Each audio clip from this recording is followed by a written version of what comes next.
Namaste and good evening. Welcome to another session with this happy guru. Over the last few weeks, we've been talking about energies, masculine energy, feminine energy, the fact that we're made up of both as human beings and that every human being on this planet is made up of both. It's been a fascinating exploration of energy for me over the last few weeks. I've learned loads. I've really enjoyed it. We've discussed the masculine energy, what that looks like in its shadow form, how its shadow form is affecting the earth at the moment. We've talked about what it looks like in its full light embodied self as well, the real divine masculine energy, and how strong and powerful, loyal and loving that energy can be. And last week I delved into the feminine energy, the divine feminine, which has kind of become a bit of a buzzword. It's kind of become a very popular subject at the moment, as I think really the rise of power in women is really kind of beginning to rock the earth, can I say? But it's not just in women. Although we embody more obviously the divine feminine, this is an energy, and I really want to imprint this. This is an energy that is coming through both male and female bodies, through both male and female souls, if you like, the way we've manifested on this planet in this time right now. And obviously, the soul, well, for my liking, for my knowledge anyway, the soul is really past gender. It's past the physical that we embody in this lifetime right now. And it's past all that, but it has to be an amalgamation when it comes into form of the energy that created it, and that has to be an amalgamation of everything that's formed those energies. And so this is really one of the reasons that I want to dive so deep into both the masculine and the feminine. So this week again, I'm going to talk just a little bit more about the divine feminine energy, what that is. And I got some comments in from my show last week that really inspired me to kind of give you guys something, like a little take home, if you like, that was going to be, you're going to be able to work through in your daily lives, begin to incorporate in, to be able to harness and access the divine feminine energy within you to your own benefit, so that you can begin to kind of reconnect with your body, reconnect with your soul, reconnect with this earth. And maybe you're already doing that. And maybe the stuff that I'll give you today is kind of just a reignition of the knowledge that you already have inside yourself, something that you've already begun to explore, perhaps, but you just like a little bit more information on it. Maybe you'll just finite some knowledge that you really feel deep down, but you've never really had anybody kind of say out loud and give you the permission, if you like, to explore for yourself. So the stuff the kind of empowering stuff that I'm going to be going through today about how you can take control and how you can begin to manifest and raise the divine feminine energy within you are all practices that can be done intentionally. They can be done when you're outside in nature. They can be done at home. They can be done throughout your daily life in whatever environment that you're in. This is something that you carry around with you the whole time, both energies. So I want, after these sessions, and next week's going to be about really embodying both sets and really beginning to kind of embody your full divine self. And so I really, yeah, I wanted to kind of touch in on these things and to be able to go through what that is for you. So quickly today, I just want to kind of recap a little bit on what I went over last week, and just really re-embody the divine feminine and what that looks like, what it feels like, the sort of the kind of the signs that it's rising within you or around you, so that you can recognize it within yourself and recognize it within others as well, and really begin to kind of move towards the lighter side of that energy, really move away from the shadow side of the masculine and the feminine and move towards the divine, move towards the light side, the side that really comes specifically from love and from your heart, and from a place of real connection within the universe, within this earth and on this earth, and that permeates through every single one of us, and to be able to align yourself within that oneness so that you can feel a sense of community, and a sense of sharing and a sense of your part in the development of our spiritual ascension on this planet, of being able to kind of draw other people up with you. I'm a huge believer in communication, which is one of the reasons that I do this show, really so that I can kind of communicate on a level that is really natural to me. I've always been a natural talker right since I was little. I was told to shut up in class, and every time that I ever kind of go through anything, and I'm talking. This is the way that I express myself the best, through the voice, through the written word, through being able to kind of manifest what goes on in here up through my heart and my throat chakras and out into the world. And I invite you to do the same. You know, if you learn anything from these things, then share that knowledge. Wisdom is not here to be kept inward and to be kind of secluded and perhaps to be doubted, perhaps to be, protected. It's not there for that. Wisdom is to be shared. Look at books, look at art, look at the way we share communally online. This huge, the internet platform, the World Wide Web has become such a mass of communication, and we all fit so perfectly into it. I mean, I know I have a lot of technical problems when I'm putting stuff online. I am not a tech person at all. But having said that, to be able to write and to be able to put my stuff out there feels good. It feels like I'm connecting with people. It feels like I'm sharing. And it feels like that communication is a real part of me that needs to be expressed. And so I invite you to do the same thing and to really, anything that you've learned, anything that you feel inspired by, any little intuitions that come in, thought processes that come in through listening to this or delving into your own exploration of self, share that out with people. Because by sharing the wisdom, by sharing knowledge, all you do is incorporate and empower people. So you bring them together and then you empower them to go out there for themselves. And that is how change will be made in this world. And that is how real change comes from within you, from starting in with yourself.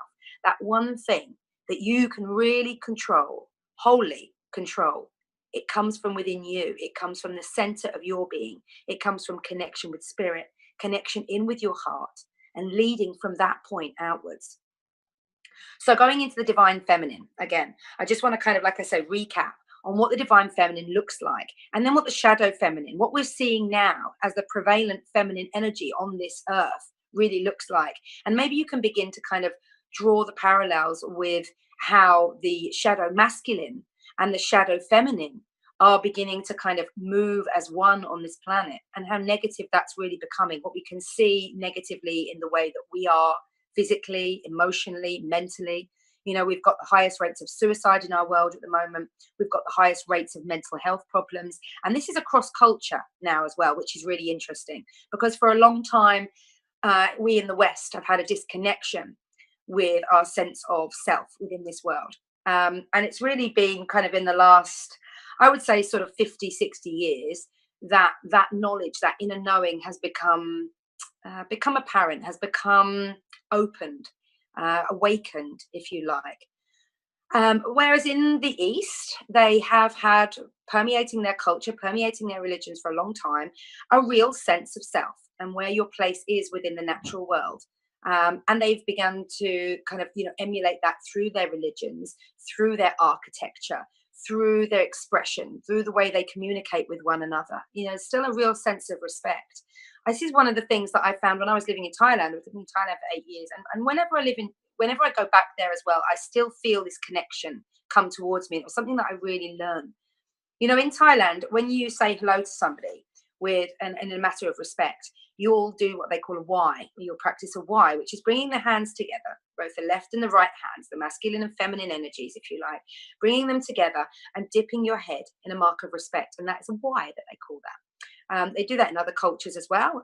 We do that in yoga to say hello, to bring it together in Namaste again in India and Nepal, those kind of sub-Asian continents. Countries, they really still embody that within their daily practice. Just by greeting somebody in Thailand, you would Y and say Sawadee ka. The ka, or the cup on the end of it, signifies your masculine or feminine entity, the position that you've been brought into, the body that you've been born into in this lifetime. But it also is a mark of abject respect for anyone, be they young, be they old, be they of the same age as you, wherever they come from. In fact, if you don't put the cup or car on the end, then that's almost seen as a prejudgment of somebody. And that idea is not really revered throughout their culture. It's, the idea that irrespective of the person that you might think you're dealing with, they still deserved your respect initially. In the Western world, we would probably call it the benefit of the doubt, for example. It's that sort of thing. If you can ally with that, you give somebody the benefit of the doubt. You give them that initial respect until they prove otherwise to you. So you would you'd bring your hands together, you would dip your head. And again, if you're addressing somebody of a higher spiritual status, which is also a position revered for the king or the queen, then you would bring your hands up to your spiritual eye, up to your third eye. And again, it's that connection in with spirituality throughout their daily practices. And it became something that I really enjoyed doing. In fact, I actually miss it. I was thinking that today. I was thinking, do you know what? I really miss bringing my hands together and greeting people like that. It's one of the reasons that I do it to you guys every time that we open in session or in the show. I feel like it's important to be able to respect everybody initially. They might not go on to then earn that respect, but let's give everybody the benefit of the doubt. Let's not judge on appearances. Let's not judge on how much money or how much success you believe somebody has from the outer trappings of their life. I've learned time and time again over my life not to judge a book by its cover, not to judge somebody by the status that they resemble, if you like, and certainly not the status that they choose to resemble. And that's something that I feel like the shadow feminine is really beginning to touch on. And in fact, the shadow feminine comes through in both sexes. And at the moment, interestingly enough, and I've noticed this since coming home again, is this is becoming very obvious through both sexes. I don't think I've ever known a time in my life that men haven't been more conscious or more aware of exactly what it is they look like. And when I say they look like, I don't mean that they need to be suited and booted to go to work. I don't mean that they need to be clean shaven. I mean, they're worried now about how they look aesthetically, whether they're pleasing to women. Before it was kind of like, as long as I look clean and I look presentable, that'll be a kind of job done, for the majority. These are, a bit blanket terms, if I'm honest. But certainly in my life now, we're in a stage where I'm very aware that young men are feeling an immense amount of pressure to look a certain way. And this has certainly been something that women have been going through for millennia. I mean, my whole life, I have been subject to cultural ideals of what I should look like, societal idea of what I should look like, the media embalmed idea of what I should look like as a person. And I've discussed this previously, growing up in the 90s, for me in England, in the UK, Kate Moss was the kind of the big to be, the big person to look up to. That's what you should look like. She's mega successful. She's really, really beautiful. She's also 5'8" or 5'10" and stick thin. And as a 5'1" and 0.8-inch person, and having a slightly more curvaceous and rounded figure, especially growing up, I could never, ever align myself with that idea of what it was to be really beautiful and accepted in the world. And therefore I grew up thinking that, my body, my face, my stature was never really good enough. I was short, that wasn't good enough. I was rounded, I was, I had a bit of weight carrying when I was young, and I never felt good enough for it. Things, the superficial things that they show you in magazines about looking a certain way. All the magazines that I've ever come across have always had models with beautifully straight teeth, that perfect ting smile. And I know it's interesting that the British are often commented by the Americans as having kind of like wonky teeth. That sort of stereotypical British look is to have a kind of wonky teeth. And I've always been very conscious of that. Again, growing up through the 80s and 90s, the sitcoms, the stuff that I really gravitated towards tended to be American. And these all American girls were lithe, young, tall, leggy, blondes usually, crystal white teeth, sparkling, straight smiles, not a hair out of place, not a blemish on their skin. And that's the ideal that I grew up with looking like. And that's really a very direct representation of the shadow feminine. This idea that the outside is more important than the inside. This idea that, the youth is so revered, the youthful look. If you think about what we're doing now, at higher and higher levels of plastic surgery, higher and higher instances of women, and we're not talking about just celebrities or anything like that. This kind of used to be Celebrityville stuff. It used to be kind of only the Madonnas and the first ladies and so on of pop culture, of politics, of whatever really you looked at in sex for women. They were the ones that were having the Botox. They were the ones that were having the fillers. If they were on the silver screen, it was necessary for them to look a certain way. It was necessary for them to embody youth and embody beauty through the embodiment of youth. And that was key. And as they grew older, more and more pressure began to come onto these women. And we were some of them were quite vocal about it. And certainly now that pressure has come down into kind of, the middle classes, that, and to talk about there not being a class system in this world is a defunct subject for me, because again, I'm reminded time and time again about, you know, the affluence of wealth and how that wealth then permeates into power, into what you can do in the world, the freedom that you have in the world, all of that sort of stuff. So that for me is a defunct subject, and I'm not going to go into that. But it really embodies the fact that women now more than ever are going to extreme lengths. I mean, I can't think of anything more extreme than trying to hold on to your youth by putting chemicals into your skin. I just, I, I feel like, and I don't want this to come from a place of judgment, but I feel like if that's where we are, then we're a turning point, because just laying that out on the line and being factual about it is really, that for me is kind of like, would you expect a man to do the same thing? That's my question to all the women out there who are, regularly putting in filler, putting in Botox, or that sort of thing. Would you expect a man to do the same thing? Would you look at the man you love, and as he grows old, and as the crow's feet come, and as the grey hairs come, and as he begins to get the smile lines, and there's a few more wrinkles in his forehead from, all the hard work that he does, and all the time that he spends at the office and to and from, and whatever it is that your husband or your partner does, maybe they're working out on the roads, maybe they're working in gardens, but whatever they do you look at that face when they come home and you think, do you know what, I might swap you in for a younger model if you don't start doing a little bit more around here. I want those pecs, I want those muscles, I want that six pack, that otherwise, you're just, well, something's lacking. Would you have that conversation with your male partner? If the answer's no, then I suggest that you look at yourself with that same love and kindness and acceptance as you look at the man that you love. And if your answer is yes, I invite you to look at exactly why that is. Do you believe that a younger man would be more virile than your husband, would be more physically able, would embody something that you're still looking for, perhaps?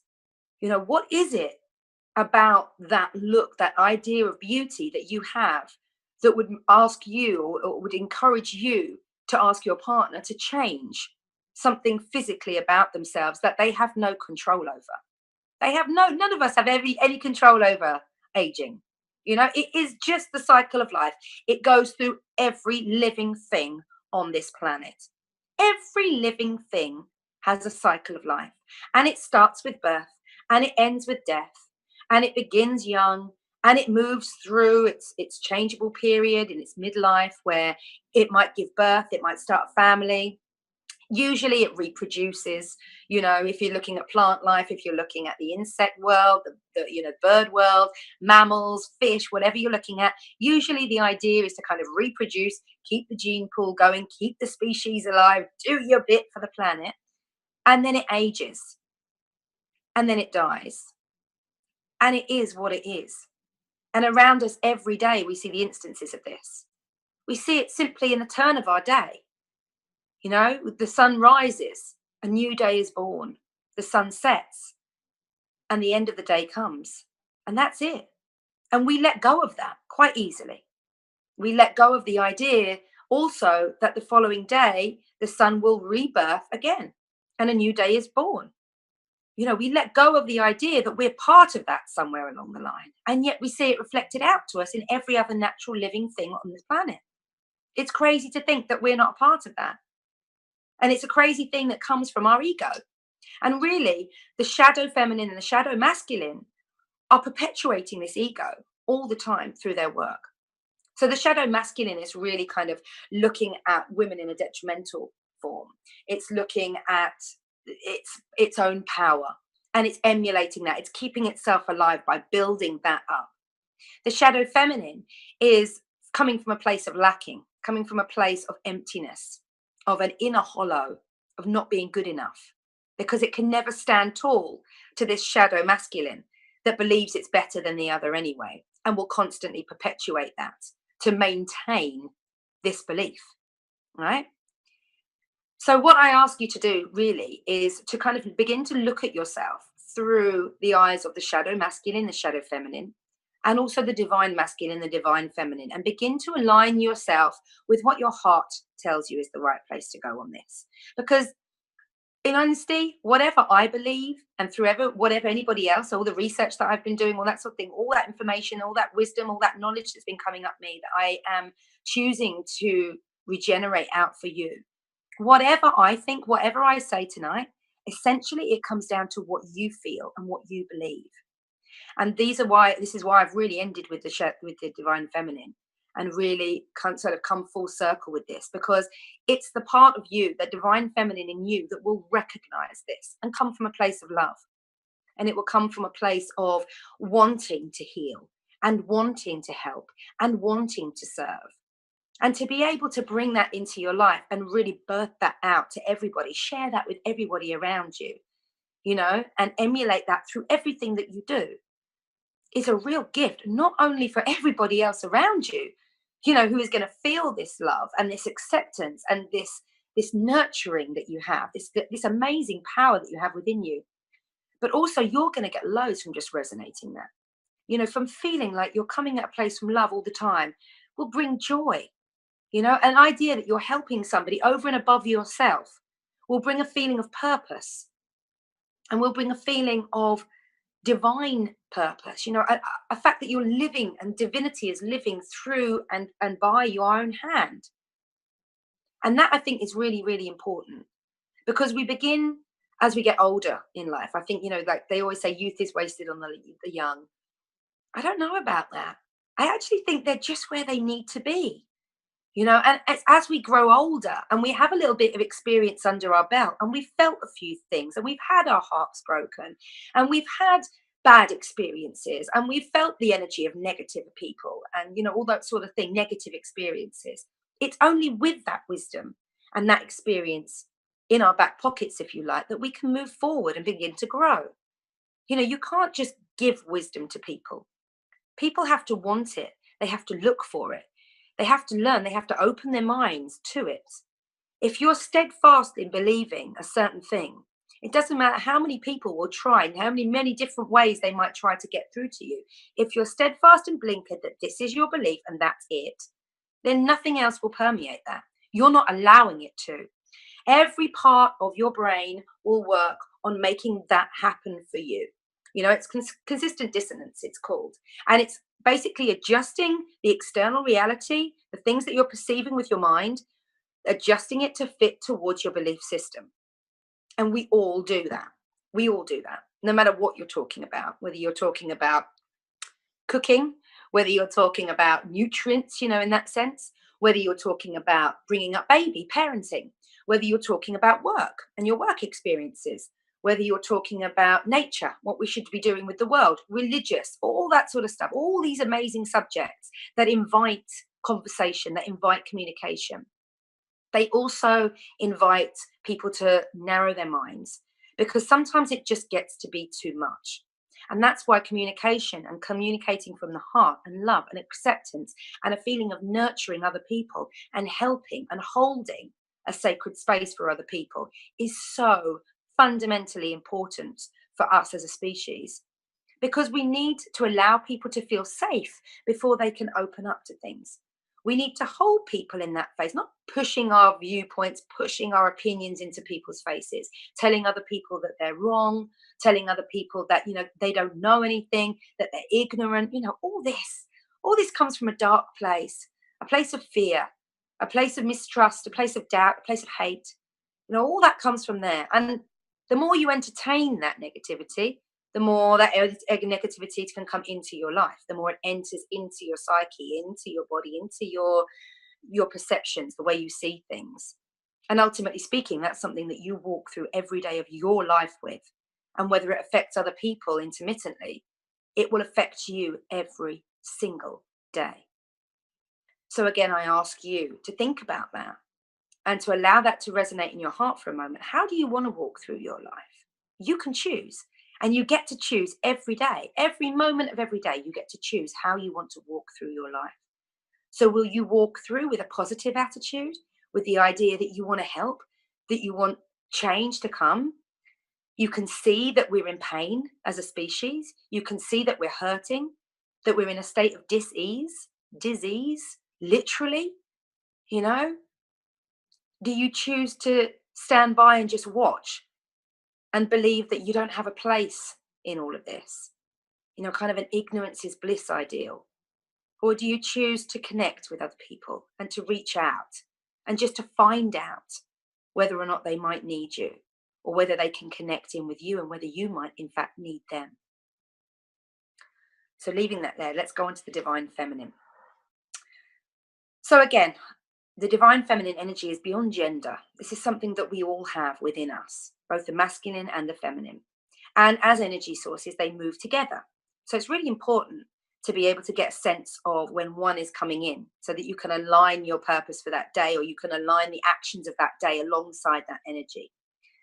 So one of the things that I found really, really interesting, I suppose, about researching more about the divine feminine is how desperate I have been to kind of connect in with my divine feminine in my darkest of times.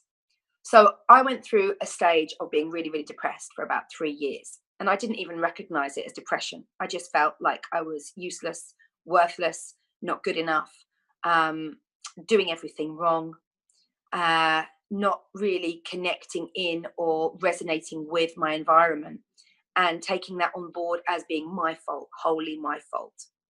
And as I'm going through all this research about the divine feminine energies, and we're looking at, let's just go through these, we're looking at the inner emptiness. Tick, I resonated with that completely. A feeling of being hollow inside, a feeling of not really knowing who I am, or why I'm here, or why I'm important, or any kind of genuine personal power that I had. Why is it that I'm here? Why is it that I'm important? I know why they're important. I can see what they're giving out to the world. But what significance does my life have in this journey, in this story? I had this sense of inner emptiness, a disconnection with everything around me, literally everything around me. I could not see the beauty surrounding me. I could not see the support that I was getting. I couldn't feel people reaching out for me or to me. It was a sense of nothingness inside, kind of like a black hole, if you like, from what I know about them. Just a sense of a devoid sense, an emptiness. One of the other things was the outer shows of beauty. That's one of the parts of the shadow feminine that I could again really relate to. I became very, very obsessed with what I looked like. Suddenly my skin was kind of, everything that I cared about, and being able to look a certain way and come across as a certain way became very, very important to me. And I emulated that, manifested that through what I was wearing, through the appearance that I gave. It never became, it wasn't, suddenly it wasn't about the clothes and the way that I presented myself that felt good to me. It was about what would be accepted, how I would be judged. And I felt that judgment. I felt like people were looking at me, and in honesty, they probably weren't. I felt like they were judging me. And again, in honesty, they probably weren't. It was all magnified by this inner sense of loss, by the fact that I could never really generate my own sense of being, my own sense of who I was, or who I am, rather, in that dark time. Obsession with eternal youth. So I'm constantly dieting. I'm constantly exercising in this time. I fall pregnant in this time, and I watch my body for the first time, because I've been pregnant before. So this is my second pregnancy, and I watched my body for the first time critically as it changed. I didn't like the amount of weight that I was putting on my thighs. I didn't like the amount of weight that I was gaining around my arms, around my chest. And I didn't even, when I look back now, I didn't gain any real weight in my pregnancies. It was all in my mind. And even if I did, so what? I've got friends who kind of have, blossomed throughout their pregnancy. And when I say blossom, I mean they've gained weight. They've gained a fullness that shows me that they are full of life. That's how I see it now. Well, looking at myself back in those times, I couldn't see any of that. I couldn't resonate with my body being a temple for a divine spirit to be born through. I couldn't resonate with any of that. I had no connection with that at all. And I had it for my first pregnancy. In fact, I'd spent most of my first pregnancy on my own through circumstances. And I adored being pregnant in my first pregnancy. I loved every minute of it. I loved the connection I had with my unborn child. I loved the connection that I felt with my body, where it was building and making this whole human being, without me really doing anything too much. And I had a huge respect for myself for that. And I really felt full. I really felt like I was creating life. I was mindful of it at every moment. I did things to enhance my physical health so that I'd be the best physical mother I could be. I did things for my emotional health so that I would be emulating amazing positive energy down towards my baby all the time. I would talk to my baby, I would sing, I would play music, we would go for walks, and I would explain what I was seeing with my hand on my stomach. I had a real deep connection in with the child that I was, that was growing inside of me. I was going to say I was growing, but growing inside of me. One of the other things was seduction and bewilderment that came up through the shadow feminine. So an idea that the only way that you can be attractive, that you can attract somebody that you find attractive, is through sex, is through the offering up of your physical self, that you really have nothing else to give as a woman other than your physical self. And again, of course, that impounds and impacts on the idea of looking beautiful, looking eternally young. If you're suffering from those things, or you have a tendency to lean into that aspect of the shadow feminine, then you are going to be obsessed with what you look like. You are going to be obsessed with staying young, because we have all these kind of myths around us that the only woman who's ever attractive is a young woman. The idea that the pert breasts are the most beautiful breasts, that this lithe physique is the most beautiful physique. And certainly when we're young and we are looking for a partner the same age as us, we are looking towards those things because we align ourselves with those things due to our age, and we all kind of grow up thinking, believing that the only time that we'll ever find kind of our true love, if you like, is when we're young. But the fact of the matter is, and I have countless examples to give you on this, that as you age and as you become more aware of yourself, more knowledgeable of yourself, you contain more of an inner wisdom, and you've probably built up and you probably filled this inner hole a little bit more. That can be the time that you really meet your soulmate, the person who is destined to be with you, because you know who you are and they know who they are. And so therefore you can come together. I don't believe in there being one point in your life that you can find your true love. I actually believe that our souls make many connections over many different lifetimes, and you will begin to recognize those souls and those lifetimes and the connections that you've had in previous lifetimes through the connections that you make and the experiences you have throughout your life. So after seduction and bewilderment, we had vampirism and codependency. So that idea that the feminine is weak, that idea that they need support, that they need somebody to lift them up, to hold them up, and that without them, they're nothing. It's this idea that without a man, a woman is nothing, which again, is really ridiculous.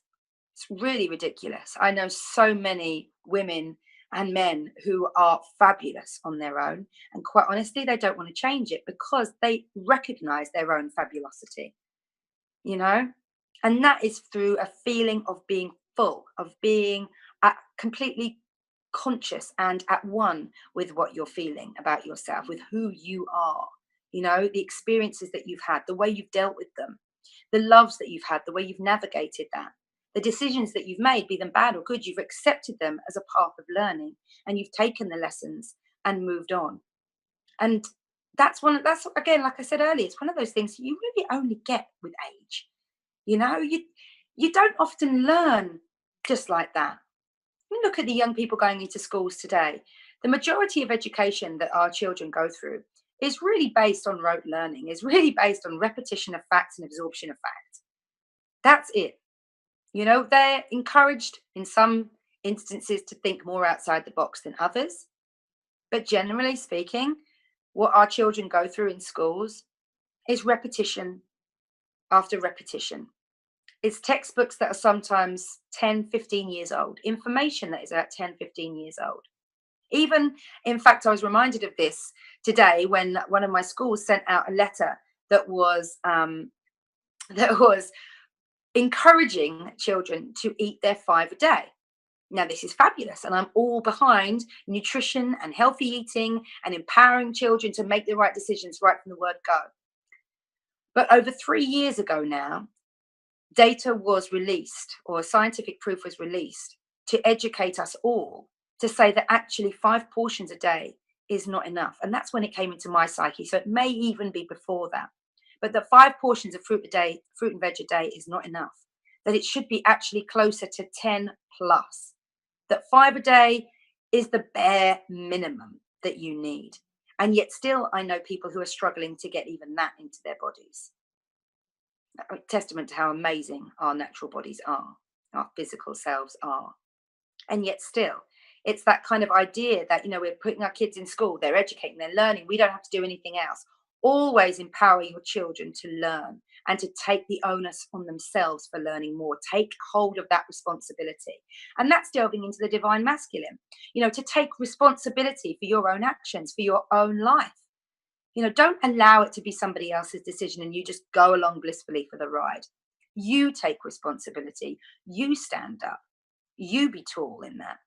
You take charge. You take ownership. Empower yourself. And that we can, again, take from the divine masculine rather than divine feminine. But it really helps bring the divine feminine up. Because if you are empowering yourself and you are being responsible for everything in your own life, then you also take charge of everything that you bring in. And that includes wisdom that you will learn through experience. And the sacredness of wisdom and sharing that is very much a divine feminine trait. One of the other things that we touched on was feeling like a kind of sense of competition and patriarchal status. So a competition within women and a patriarchal status that men are, worth more, should be revered, should be, almost that the women become servitude towards men. And that's also something else that is, again, the shadow feminine. And it goes back to that sense of inner worth. If you recognize that you are an equal to your male counterparts or your female counterparts, then you rise and they rise together. There is no imbalance. You grow together. You support one another. You accept one another. You challenge one another and you rise to that challenge because there is no competition. Everybody recognizes that it's not about who comes first or who's better than the other person. What? Forget about that.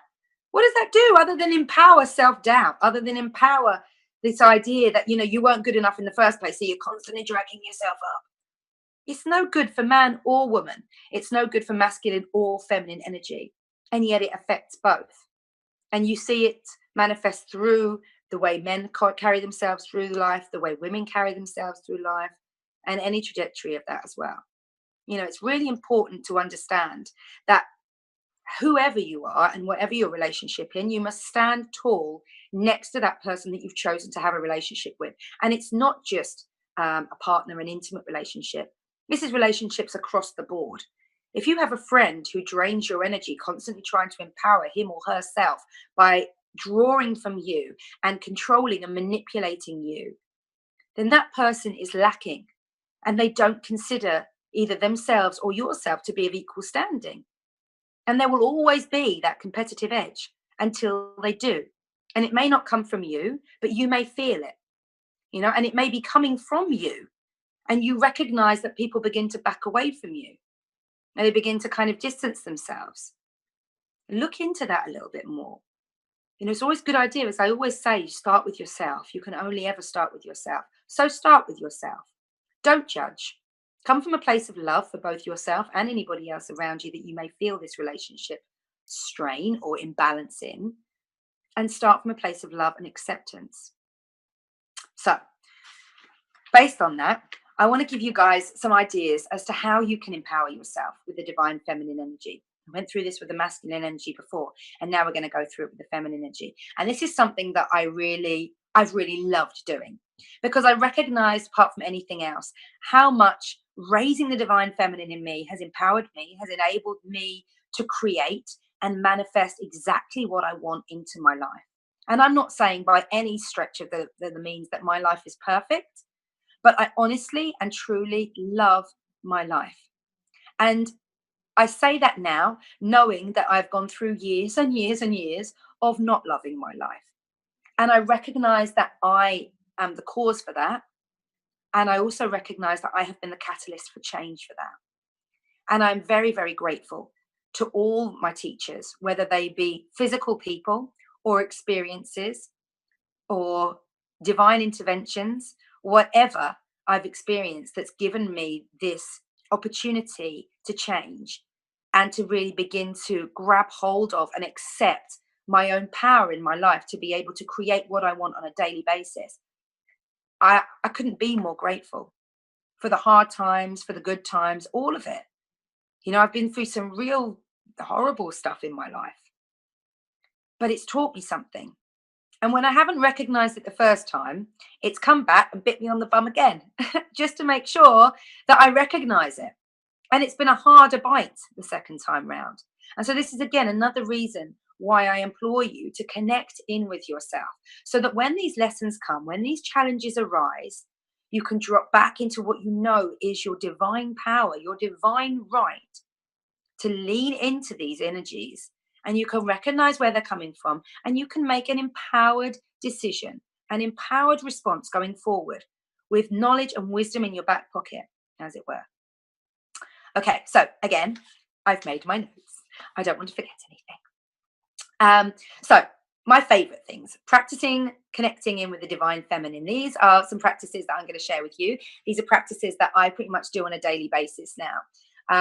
And they incite me to really respect my divine masculine and raise him up at the same time too. I have found myself to be more empowered, more in charge of my career, of my life, in terms of how I spend my day, in terms of my relationship, which has blossomed no end since I became more me, I suppose, more accepting of who I am, more driven to be the person that I know I deserve and I want to be. I've connected really deeply in with my purpose. And I find these two energies really help me manifest everything that I want to do connected with that. And often I'm drawing on the masculine, and more often than not, I'm drawing in on my feminine. And I kind of find myself dipping in between those two energies. And if I feel like I'm lacking something, I stop and I look at what it is that either one of those can give me. And I draw in from that, and I resonate, and I produce the sort of the stuff that I need to do to be able to connect in with that energy. So the first thing is to feel your feelings. And by that, I mean connect in with your emotions, connect in with your emotional self. Your emotions are designed to give you an experience of life. If we didn't have emotions, we'd be robotic. We'd just be cruising through life, not really getting anywhere, just doing stuff because we need to do it, because our purpose becomes about getting, about achieving, about succeeding. Every day, we have a barrage of emotions thrown at us through various different stimulants. And I think to not engage with those emotions is a massive waste of time and energy, a massive loss of experience. And what they can give you is a sense of connection, not only with the outside world and the people and the things that come into your life, but also in with yourself, how you respond to things. You can begin to learn about triggers that you may have. You can begin to stop and assess and think about perhaps where those triggers were formed, whether you can align them into this lifetime, or whether maybe they're triggers that are coming through from a past life that held in your cellular memory, for example. And we know this to be true. We know this because of things like talents. We know this because of natural gravitational pulls towards things. It's like food, food intolerances, food likes, dislikes, those sorts of things. There's no real reason for it, but it's held within our our physical cells, within our cellular memory, that is transferred through emotion. And those emotions and those lessons that we take into our next life with us. I firmly believe that. I've had past regression after past regression. I'm very comfortable with the idea, if you like, of past lives and future lives. I know from here that my soul is everlasting. And I enjoy that. I enjoy that knowledge. It means that I'm not scared of death. It means that I still feel things and recognize that feeling things is really part of this whole experience, and a huge part of feeling this whole experience. It enables me to feel love. It enables me to feel compassion. It enables me to feel love, doubt, hurt, fear. What may be considered to be the shadow side of things, but also very important energies, very important emotions, sorry, to connect in with and to feel and to express. If something makes you angry, it's reflecting something back to you. It's saying, oh, that touched a nerve, that's triggered you. That's really set you on a path. Now, where did that come from? Where did that humph? People talk about the red mist coming down. It's like humph or shump. I always feel like it's coming from the bottom here. Like a fire coming right from the very base of my soul, all the way up and through me. A kind of inner rage, if you like. And I choose not to express it. I choose to feel it. I choose to recognize it. But I don't feel the need to get violent. I don't feel the need to punch walls and stuff. I have done. I have expressed myself like that before. I choose not to now. I choose to recognize it and to look at the message that's behind it and to try and learn from it. That's just me. But otherwise, I feel like it's a wasted emotion. If it just comes up and it manifests and I punch someone or I hit a wall or I throw something or I break something or I shout at someone in, real abject anger that it has so much venom behind it and so much hate that shocks me, I choose not to do that anymore. I choose to be more in control of my life than that now. I choose to be wiser, I suppose. Again, it's from the benefit of experience that I know all this stuff and that I really know all this stuff. And so I choose to be open. I choose to allow my emotions to come and to go. I choose to allow my emotions to be felt for however long it takes to feel them. And often I find with emotion that it will come up and it will need to be heard and something will need to be said, or I will need to deal with it, or I'll need to work through it in some way. And often emotions will come and go poof, like that. Sometimes they stay and they stay for days. And it's a process and it's a letting go and it's a recognition and it's a holding that space for yourself to allow yourself to process those emotions so that they don't remain stagnant within you. Okay. I think that's really important to say as well. From my own experience, I've had emotions that have come and gone in seconds. I have had emotions that have stayed with me for days, for weeks, for months, for years, stagnant unless I process them. So they do hold. They do stay within your physical self. They do stay within your mental self. They do stay within you energetically. I can feel when something touches that nerve. I can feel myself tense up physically. I can feel the energy stop, the joy, the happiness in my life halt. I can feel all that happen as I look at what it is that I'm responding to. And so all of that sort of stuff is going to be affecting your spiritual self, your soul, the light that is you. All of that has to, because we're all intertwined and part of the same being. And that's part of the soul's journey, is to experience life on this planet, in this environment, in this body. And who I am with all my experiences and everything that I continue to learn and continue to perceive throughout every day of my life. So be honest, be open, don't judge. Judgment serves nobody. To judge somebody else is to take an opinion of them that you have formed through your own experience and imprint it on the outside of them. That's what judgment essentially is. It doesn't feel nice to be judged. You don't want to be a judgmental person. You don't want to be feeling negative or a certain way about somebody when you really know nothing about them. You certainly don't know every day that's led them into being the person that they are. So even if people have been rude to you, even if you've had that person shout at you in the supermarket because you're not unloading your trolley quick enough, or shouting at you on the road because you've made a slight error or something like that. Remember that point there is about them, how they've got to that point. It's not about you. And allow that judgment to go. Don't hold on to it.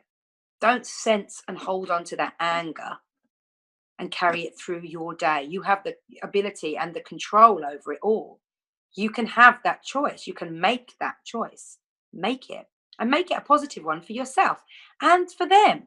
If you don't respond to somebody with anger, then it kind of dissipates. however it's expressed. And I've had emotional, physical, abusive relationships. And I can tell you that by shutting down the anger, by bringing myself into a sense of calm, is the only way that I have felt like I have regained some sense of control over a situation that essentially always feels like it's happening to me, not with me, because it's somebody else's projection of anger, of hate, of fear onto me. Now I can choose to absorb all that hate and take it on board and recognize it fully and take all that energetic negativity into my body, or I can choose to just simply calm and put up my barriers and shut it down and not absorb it in and resist it. And I choose to do that. I choose not to permit hate and anger and fear and all that negativity, all that negative stuff to affect me when it's coming from somebody else. When it's from me, I choose to learn from it. I choose to look from the triggers. But when it's from somebody else, you don't have to carry it on. You don't have to shout back. You don't have to beep your horn. You don't have to look at people in disgust or vocalize a thought that's going through your mind. You don't have to share all that. You don't have to perpetuate that negative motion, that negative emotion, right? You choose. You can choose to stop it and hold it and you respond to it, or you can choose to react to it, boom, straight back again. The choice is up to you. From a divine feminine point of view, stop, nurture, love, come from a place of love, come from a place of compassion, recognizing that that person might actually be having a bad day and feeling sorry for them that they are. None of us enjoy it. None of us enjoy a bad day when everything's going wrong and your computer's lost everything, all that you've done, and your kids are playing up and your husband's not home, and all these sorts of things that bring stress in and then make us quick to anger, quick to judge, quick to stress, quick to shout, quick to express. None of us enjoy that day. So if you find somebody else having one of those days, be compassionate. Try and help them out a little bit if you can, even. That would be lovely. If someone, when they're having a really bad day and someone offers you the hand of kindness, that's always appreciated, even if they can't bring themselves to take it, even if actually it just challenges them on another level to the point where they're like, oh, why? Why are you being nice to me? Because they're not in that frame of mind. But at least at some point during the day, they will turn around and they will say to themselves, I should have taken up that. I should have taken that offer of help. I really struggled with that. When they've calmed down and come out of their rage, come out of their stress, some level of them will recognize that. So one of the ways that you can really begin to kind of work through this yourself as well is through journaling. I'm a huge advocate of journaling. I write everything down as well. I'm not a typist. I wish I was. I'm trying to do this 30-day challenge at the moment. And one of the things that we're supposed to be doing is journaling every day. And I'm supposed to be doing it on a digital document thing, Google document thing. And I just can't get into it. And it just reinforced to me as well how physically minded I really am, how connection in with my body, my mind, my soul is, everything is very connected to the point where tapping is just, it just does not resonate with me at all. And I feel like a kind of an old soul when I say things like that, because I recognize that I am not of this generation sometimes. My son loves it, everything about it. He loves tech. He's into it. He's into his gaming. He's into his computer. He's into his video editing. He loves it all, and he's very creative through it. And he enjoys to learn about it. My dad's exactly the same. I am not that person at all. I love to write. All of my writing, everything that I do, I scribble down, and I feel guilt. I do feel guilt about the trees and the paper and everything, but I recycle, I reuse.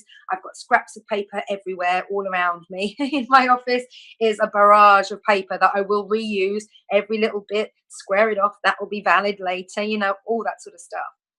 But I really feel the need to physically manifest from heart, mind, body, and soul, and write it all out. And so I love journaling.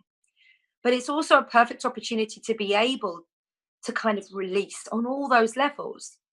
To be able to write from your heart and express from your heart is the first instance to really being able to speak your truth and talk openly about the person that you are and the soul that is creating. And so daily journaling, or journaling in a time of need, even, or when you have a purpose that you're setting your mind on, you're setting your heart on, journal and support yourself through it, because it's not just about reflecting out to somebody else or getting it even out of your heart, although that's a very good place to start. But it's also being able to go back over and through and see the journey and see the changes that you've implemented and see the things that have triggered you and the feelings that have risen perhaps time and time again. It's a very important for me and interesting part of my life. And I certainly feel like it connects very, very closely in with the divine feminine, because it enables me to write down everything. It's non-judgmental, it's open, it's honest. There's no right or wrong way. It's just who I am. It's just what goes on in here and in here and in here and in here. It's my life, and I have no shame in admitting to myself that I was wrong. I have no shame in saying to myself, could have done that better. Disgusted with the way that you spoke to your children tonight, for example. You know, like, you really lost it. And honestly, it's not a nice, I didn't feel good about it. I didn't look good about it. I could feel the contortions of my face as I start to shout, all those sorts of things. I am who I am. I'm a human being. I'm going to get stuff wrong. It's a given. That is how we learn. Birds don't just fly out the nest, boom. They stutter, they fall. The wings don't work for a bit.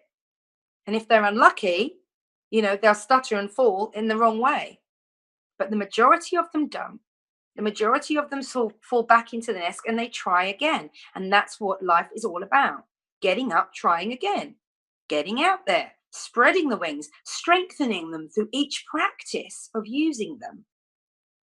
That's what it takes to fly. So why not align yourself with that idea instead of the judgments, instead of the negative stuff? Align yourself with the purpose. Align yourself with the positive knowledge that every time you try, you're getting closer and closer and closer to your goal. That's what you should be aligning yourself with: the positive, the purpose, the want. So, another thing that I would do as well is I would meditate. Of course, right? Being a yoga teacher, of course I meditate. It's not always easy. It's really not. And I meditate every day. I practice every single day. And I can tell you from my own experience and from the experience of my colleagues, of my friends, of my teachers, that every single day is different. And some days you will really feel as though you are connected in with yourself and in with your higher purpose. And other days you couldn't feel further from it. And there's a busyness, there's a restlessness that just won't calm, no matter how many times you deep breathe, no matter how many times you focus on letting go of the images, or you relax into looking for the sights and the colors and the sounds, and that reality, sense of reality that you've dropped into a higher realm, a higher consciousness. It doesn't matter how many times I practice, I always have these experiences. And for me, that's part of the experience as well. And it's a perfect time to practice compassion and non judgment and ahimsa, which I keep referring back to. I'm always referring back to this. It's kind of, why hurt yourself? Why judge yourself? Why put pressure on yourself that you should be a certain way? Who exactly has told you that you should be that way? Surely life is about creating. And if so, then create the person that you want to be and do that on a daily basis. A daily basis. Allow every single experience to shape you and to mold you. Take the best things from them and enable yourself to grow from them. I think it's hugely important. So meditating it can be challenging, but it's also a real gift that you can give yourself, just in the sense of giving yourself some quiet time, giving yourself a little bit of space to just be and to quiet, and not to have any pulls from anybody, and to just sense in with yourself how you're feeling that day. What's going on with you?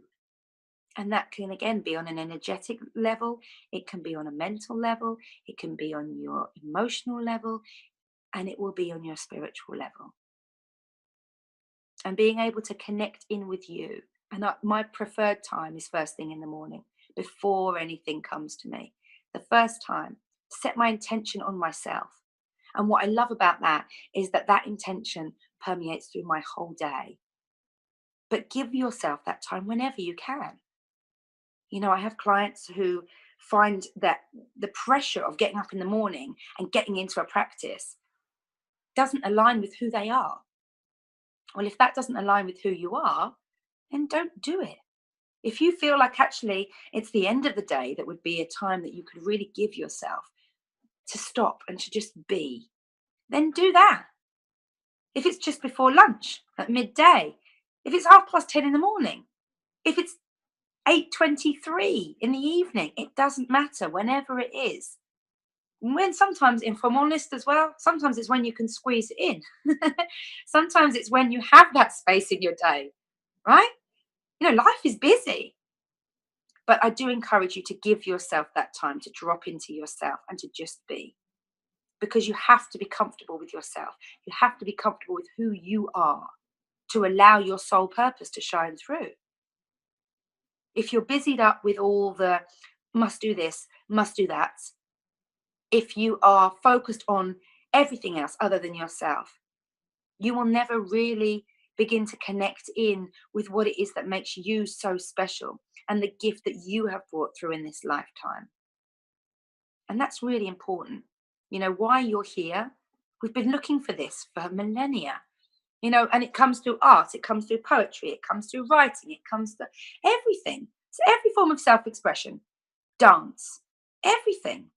We're always, always, always looking for our purpose, trying to reflect back out the lessons that we've learned through that search.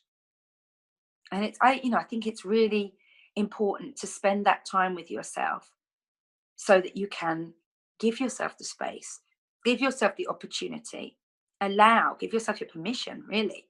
Allow that into your day so that you can really begin to kind of explore what that means to you, what you mean to you. Okay. So journaling, meditation, both great forms of expressing out and looking inward.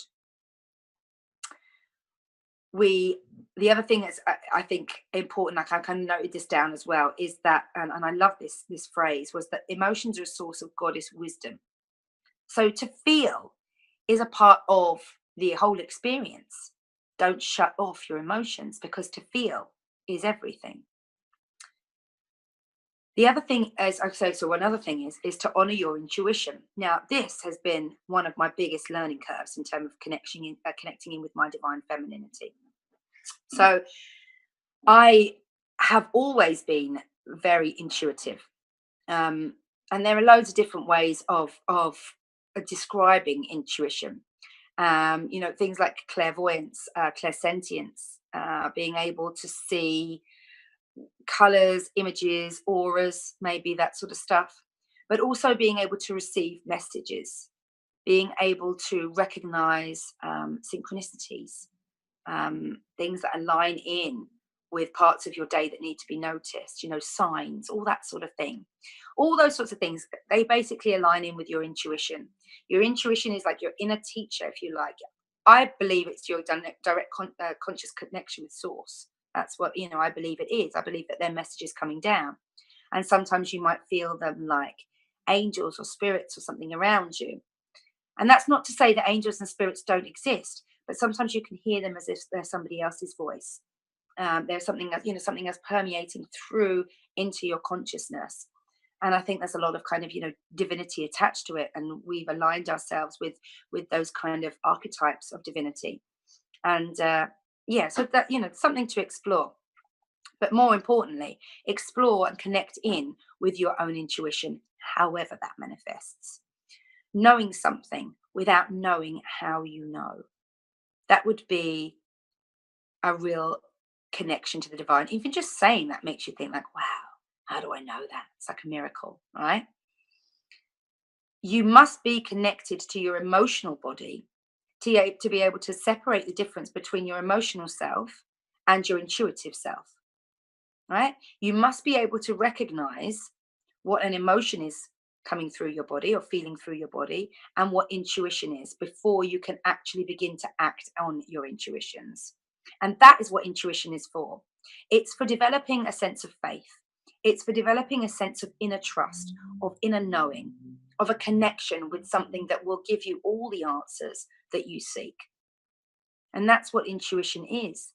It's like the Wikipedia of the world, of history, of everything, all knowing and proper knowing, not just theory, if you like, not any of that. It's a proper knowing of knowledge, of wisdom. And it comes through to you when you ask, when you look for it, when you're open to it. It helps you to redevelop trust within yourself, as I've said. I have this 5-second rule on intuition as well. So maybe you've heard of a 5-second rule in terms of doing stuff. So this is my 5-second rule for intuition. If I get a message come through source, which I align with my intuition, I have 5 seconds to do one of 3 things. I can act on it straight away, most preferable. I can write it down so that I don't lose that intuitive guidance. Or I can choose not to do any of those 3 things and just let it go. So those are my 3 ways of dealing with intuition. And it very much depends, if I'm honest, about where I get these little messages from and how I receive them and how my thought process goes after receiving them. That pulls me one of these 3 ways. So ideally, and more often than not now, because I've learned to trust myself, I've learned to trust my intuition. It's time and time again proved itself to be absolutely invaluable and spot on in the long run of things. Now I choose to try to act on my intuition as soon as I possibly can. If I can't act on it straight away, then I will write it down. Hence the mess all over my desk where I suddenly get something and I'm, scribble it down, because it might not be valid now, but it will be. And I have notebooks after notebooks. I can't even tell you. I've got folders, I've got notebooks. I'm looking at them all now. I'm in my office here, which is kind of just littered with everything that really invites this to be my sacred space, if you like. And so it's all about the musings, if you like, that I've had, the intuitive thoughts. It's about the things that light me up, that allow me to connect in with my higher self. And there's just literally piles of paper and notebooks and folders. And honestly, sometimes I look through it and I think, this is ridiculous. Are you ever actually going to do anything with this? Why are you hoarding all this? But I hoard it all because it's wisdom and it's knowledge and it's intuitive guidance. And I believe that one day it will come into fruition. So being able to recognize that allows me to recognize that there is a higher source working through me at times. Not all the time, but at times I get guidance, and that guidance is too important to waste. So it gets written down. I think it's probably why I liked the journaling thing as well. Also notice where it takes you. Okay, so once you act on an intuition, notice where that takes you. And again, this is great for why you journal. This would be another reason. If you don't do anything else, journal on where your intuition takes you. I'm acting on this intuition. Intuition was this. And then go through the process and reflect back on it. And that will show you exactly the path that you've been taking. It will enlighten you as to why you were given this guidance in the first place. It always does. Even if it's not quite apparent right then and there, as it plays out, as the path plays out, as the journey plays out for you, so you will recognize that intuition came for this reason, for this purpose, because everything has a purpose, right? Everything. Life has a purpose. Life on this planet has a purpose. Clouds have a purpose. Sky has a purpose. Everything has a purpose. Everything has a reason for being here. And it's just really to find the message behind that, what it's there for. So one of the other things you can do is notice where your fears arrive. You may have been criticized or hurt for using your intuition in previous lives, in this lifetime, as you were younger. I know, I was always kind of, uh, I always believed that some of the stuff that I was feeling was weird, not to be discussed, not to be talked about. Nobody else in my family talked about or discussed some of the woo woo stuff that I have been kind of gently trying to permeate into the arena of some of my members of my family. Certainly kind of the old school thought on it was that the religion was the way to go with spirituality, and that an openness to talking about it.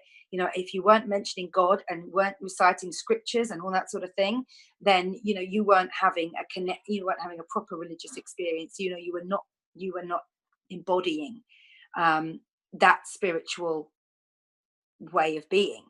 And that's not to say that the religions are bad or anything like that.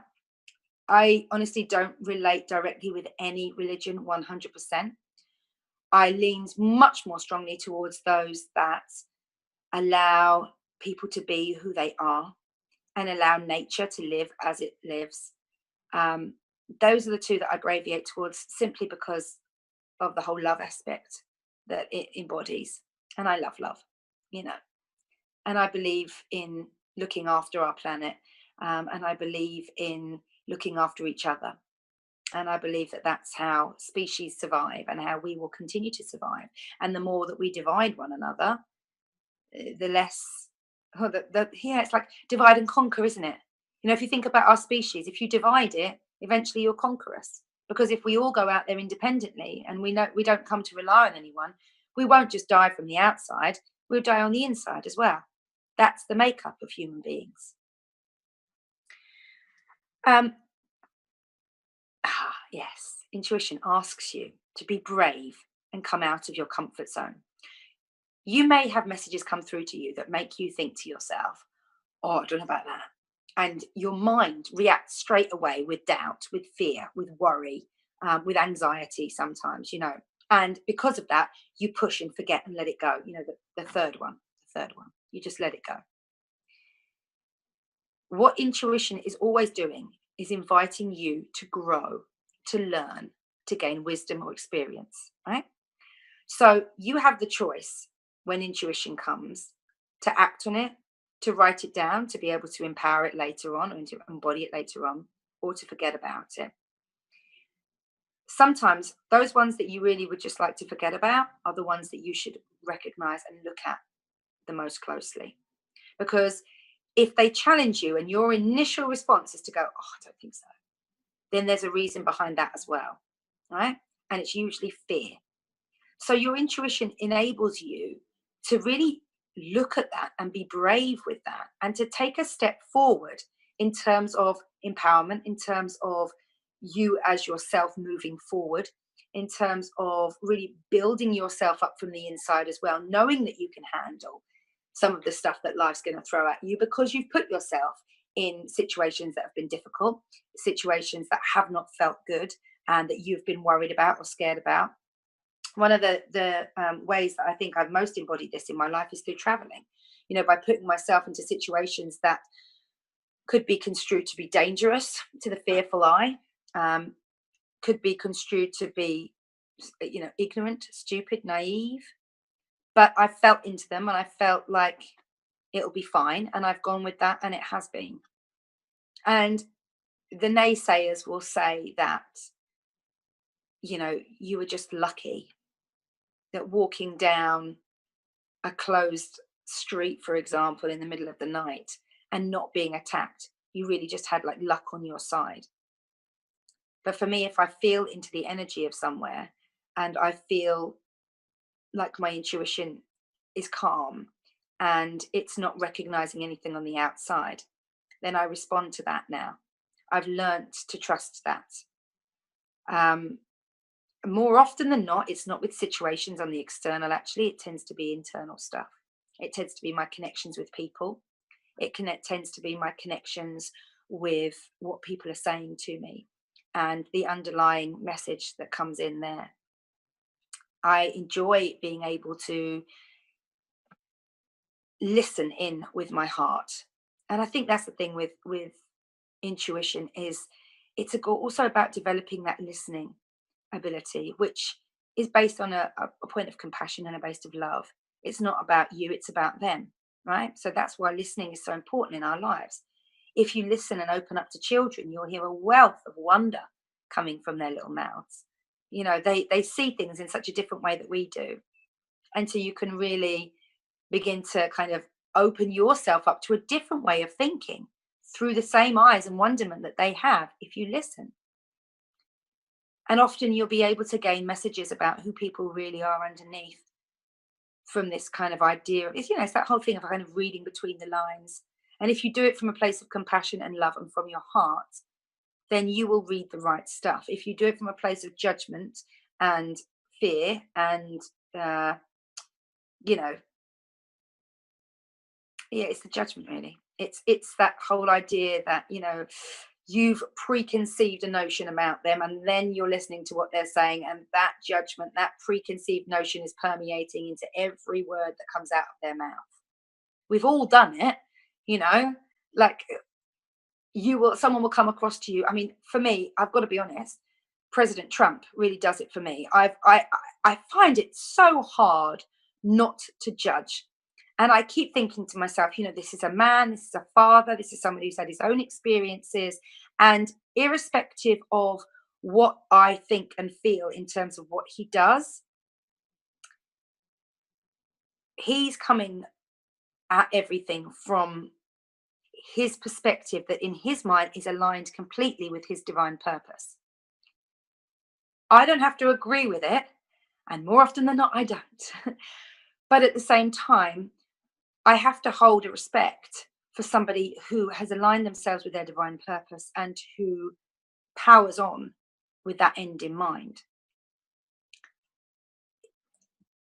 I don't want to go any more into politics. I don't want to judge him any more than I find myself doing. And so to that end, I tend to move away from politics. I tend to move away from watching Mr. Trump on television. Or listening to him or social media networking about him or any of that sort of stuff. I choose not to go into that place of judgment for myself more than for anything else. I am under no illusion that he is going to care about anything that I think about him. I think he's already built himself up enough to be able to deal with anything that I might have to say about him. But I certainly choose not to put myself in that position of judging somebody that I don't know and that I haven't walked in his shoes. It's that sort of thing. So again, I choose that for myself, and I'll choose to just leave that there, I think. But it's also connecting in with your expression route, your intuitive sight, your clairvoyance, all that sort of thing. If you have any of that, then build on it. Learn to kind of appreciate it. Learn to feel into it a little bit more. Give yourself that permission. That's when you talk about clairvoyance, people talk about them with a sense of wonder and amazement, or perhaps cynicism. But one way or the other, it's all about something that you don't really understand. But maybe you have something about that within you. And if you're feeling into it in one way or another, then explore that. Why not? It's a part of you. It's a part of yourself. Get to know yourself. You're fabulous. I know that. I know that without having met you. You are fabulous. So intuitive impulses can feel like goosebumps. They can feel like tingling. Your heart may beat a little bit faster when you're getting some kind of a message coming through. You might even feel lightheaded. You might even feel a rush of energy come through you, a rush of joy, perhaps. Feel a kind of a sense of quiet, even in the outside world, as you receive this message, be it through your senses, through a voice coming into your head. However, it may go quiet. I had an experience with my daughter in Thailand where she nearly drowned in one of the swimming pools at the villas that we built. And as I felt a voice calling me to check on her, I was suddenly very, very aware. I was very much in my life at that time. We were going to the beach. I got everybody ready for the beach. I had been rushing around all morning. We wanted to leave. We were mindful that our friends were going to be down there waiting for us. And I had a voice come through to me, where's the baby? Check on the baby.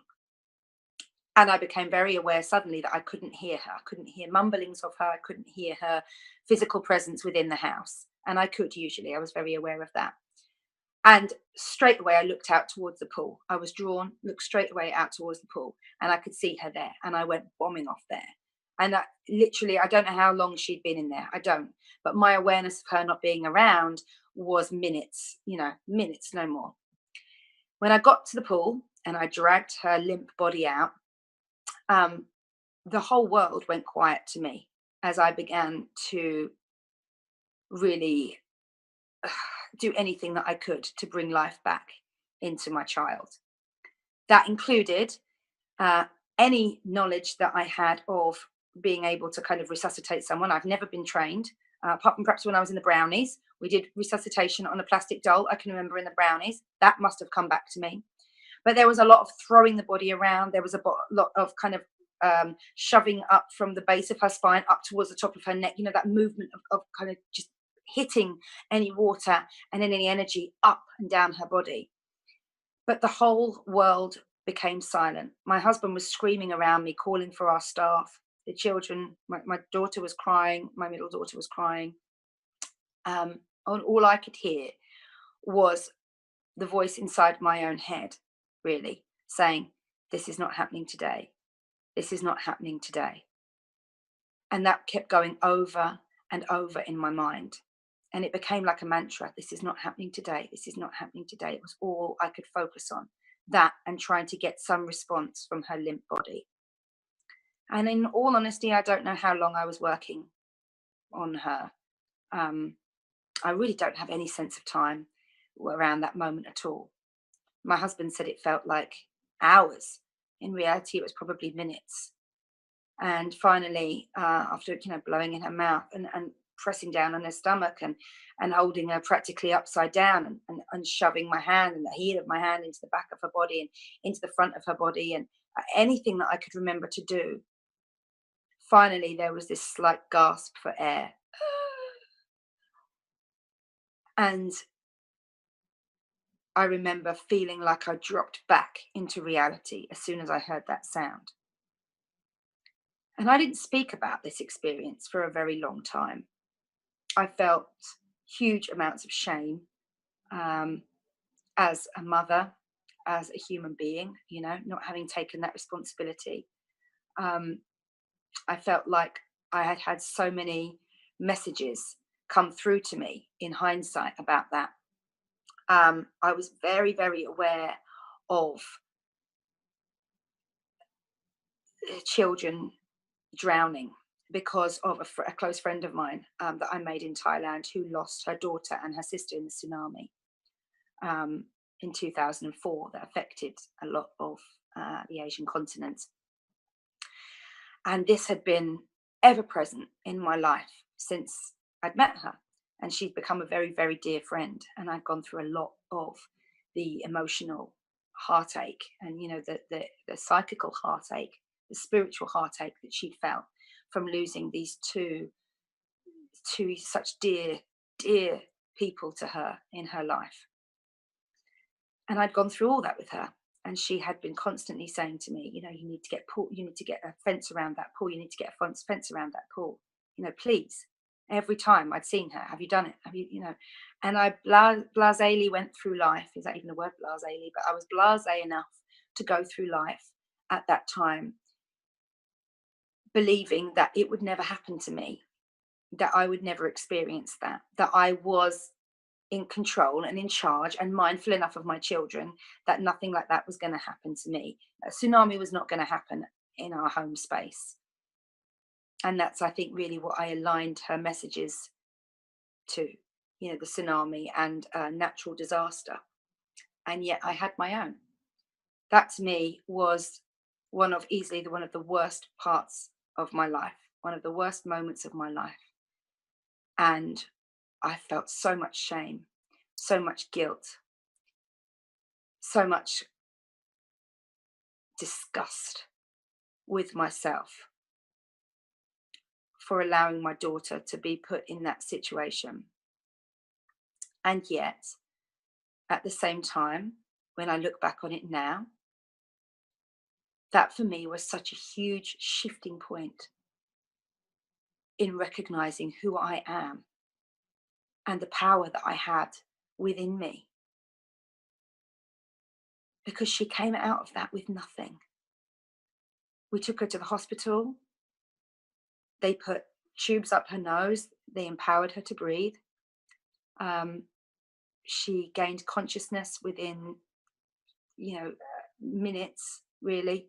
By the time we got her to the hospital, which was a 10-minute drive, she was fluttering her eyelids, but she was very, very dozy.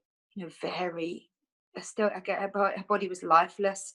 My husband and I were freaking out about, having any effect to her brain from not having oxygen for so long, any effect to her physical self. And when we finally got her to the hospital and she had all the x-rays and she had everything that modern science could throw at her in terms of checks and tests and everything, all that showed up was a small patch on her lung where she'd taken in water, so much water that it hadn't able to been, like, she threw up, and all this stuff, gunk, came out of her. And she had just this small shadow on her lung. That was all the x-rays showed up after this experience. And so they kept her in for 3 days, and I didn't leave her side throughout those 3 days. I slept in the same hospital bed as her. I did everything with her, for her. I was there for everything. I never left her side. And the only person that I spoke to in that time was my mum. And I'd held it together for so long before I spoke to her. And I spoke to her on the second day, when I knew that she was going to be okay, that my daughter was going to be okay. And when I did, it was the first release of any energy that I had held around that. And it was such a massive expulsion of mother guilt, really. And it was only through connecting with my own mum that I felt able to do that. And I think one of the things that I realize looking back on those times, or specifically that time and around that time, because one of the amazing things was so many people just came out to support us. People that I never perhaps would have relied on in the past were there for us without question for days on end. People that I recognized as being friends, but never would have necessarily lent on for childcare, looked after my other two children while my husband and I were looking after our daughter in hospital, 2 hours drive away, without a second thought. They took them to the park. They got things for them. They spent time, energy, money. When they could have been working, they could have been doing a million other things. They were there to support us. And I will never forget that, how they came through for us in our time of need. Also, how I recognize how I shut down, how I closed off to so many other parts of my life at that stage. I cut off everybody here, people that I've known throughout my whole life. I couldn't bring myself to phone them, to pick up the phone and to tell them what had happened. I was so ashamed, and I was so disgusted with myself and what had gone on, and the fact that, it had come to this point. I couldn't phone my friend who had been warning me. She heard through somebody else and she phoned me. And when I picked up the phone to her, again, I broke down because I recognized that she had been warning me the whole time. And I had been so arrogant as to not to listen, or so naive in my emotional, spiritual, physical, psychical self. I had been so naive as to not to listen, and arrogant enough to believe that I was capable of holding it together, in that sense. I feel like my feminine energy was one of the things that allowed me to clear that. Building compassion for myself, knowing how much I love, and recognizing how much and how deeply and how much I sacrifice for the love of my children and for that whole relationship, really brought me into a space of recognizing my own feminine energy for the first time, and recognizing that a mother's love is so super strong that it transcends even reality. Can I say that? I don't know. This is I don't want to belittle my experience or spirit or source or the fact that I know miracles exist and that I believe in our power to create daily. I don't want to belittle any of that stuff. But I felt a sense of power within me that day that I have never felt up until that day, and I have not felt since. And I feel like it gave me back my daughter. I feel like I'm allowed to say that. That recognition of power, that recognition of creative source within me, it allowed me to bring back my daughter. And I don't take any credit for that. That was something else working through me. That was not me. That was not the ordinary person, if you like, that goes through life. That was my spiritual self, not allowing this reality to be, to become, to manifest. And like I say, I've never had that since. I've had different types of connections and stuff like that, but I've never had that since. And to be honest with you, I pray I never do, because I feel like that energy, that source, and all that that was that day was my gift, was a gift that I was to receive. And I felt so incredibly, and I still do feel so incredibly grateful for that. That it's not something that I want to belittle, even. Like, I'm happy to share it now. And I wouldn't for years, and like months and months and months. And even coming back, and I would perhaps just drop a little bit into conversation with some of my best friends, people that have been through so much with me before. And I would drop something into conversation, and they would be like, "What? What happened?" And I recognized that I hadn't even spoken to them about it. People that I'd lived with, people that I'd shared everything with, that had gone through everything with me, up until that point. And I feel like, for me in my life, that's been one of the greatest times of this divine energy coming up and manifesting for me and creating real miracles. And it's this type of energy that I feel like we need to connect in with. This this divinity that resides in all of us. Because I know I'm not the only person to have had a miracle, if you like, happen to them. And that's what it feels like for me. Seeing my baby limp and lifeless in my arms, white, blue lips, froth coming from her mouth, completely limp, no sense of life in her body, in her eyes, nothing. Opening her eyes, there's nothing there.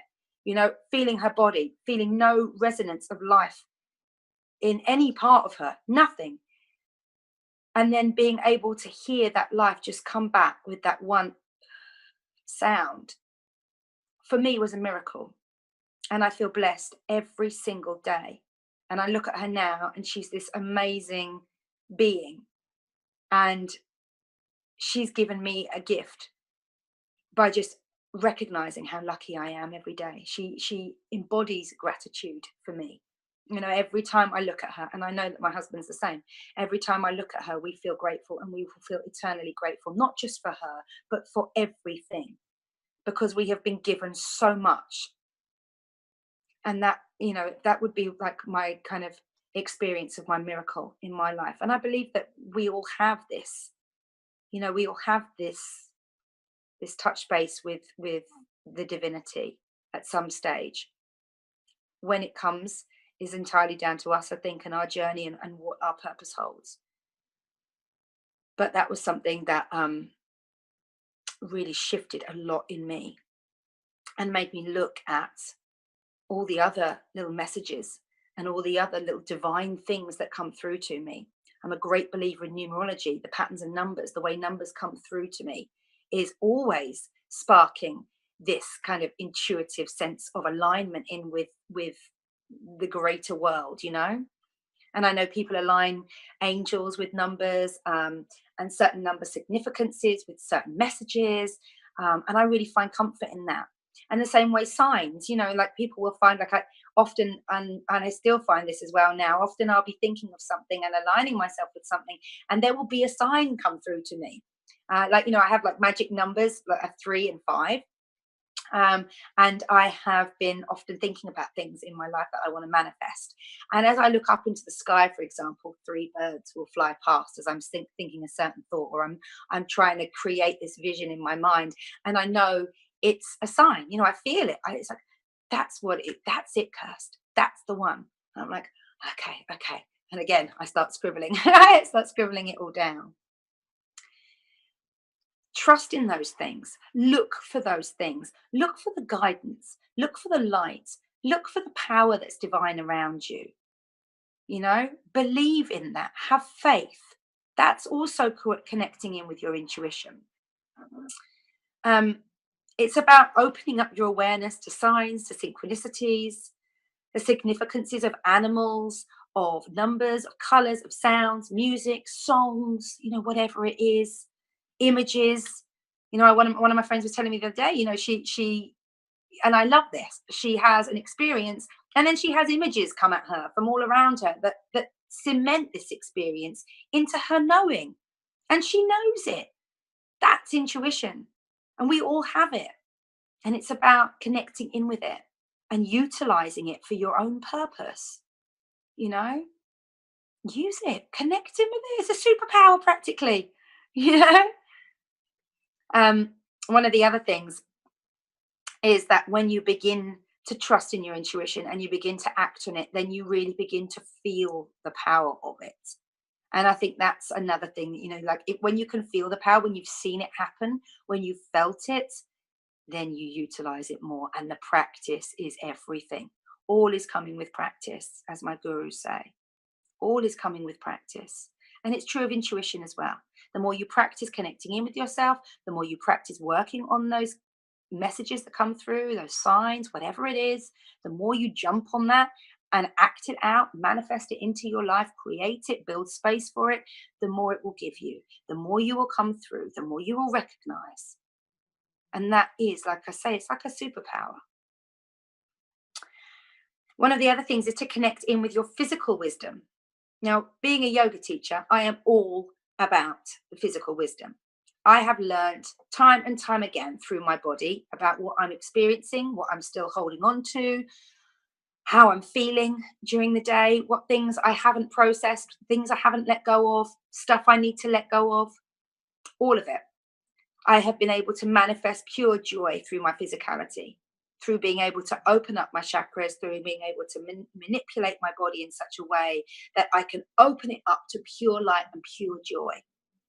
It's how I do my holistic happiness coaching now. I won't work with anybody that doesn't feel a connection to their body. I can't. It is such a fundamental part of who we are. I need to know that people are on board and open minded enough to accept themselves wholly. It is holistic coaching that I do, after all.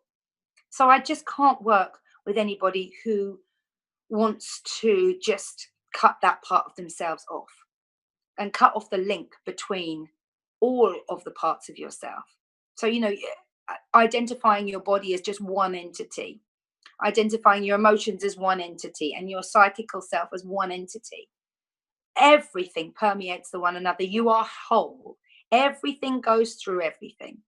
You know, there's no point in believing that if you just work on your body, everything else will come into place. If you just work on your mind, everything else will come into place.